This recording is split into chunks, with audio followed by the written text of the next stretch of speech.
L'Acragas, alla vigilia della partita di domenica alle 16 all'Eseneto con il Melfi, ritorno dei play-out, ritrova un giocatore assente da troppo tempo.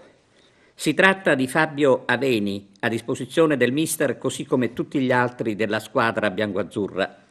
Intanto cresce l'attesa per la partita che dovrebbe far registrare il tutto esaurito, anche perché mai come adesso serve il sostegno del pubblico di casa. Ad augurarsi una massiccia presenza dei tifosi è in primo luogo il presidente Silvio Lessi, il quale non ha voluto parlare di futuro se non dopo il termine dei 90 minuti che segneranno il destino della società. Tutto si deciderà in questo lasso di tempo. Ecco perché dall'ambiente biancoazzurro arriva forte il messaggio agli agrigentini che amano il calcio professionistico di non mancare assolutamente domenica pomeriggio all'Esseneto per vedere giocare e incoraggiare tra gli altri i rientranti Palmiero e Riggio.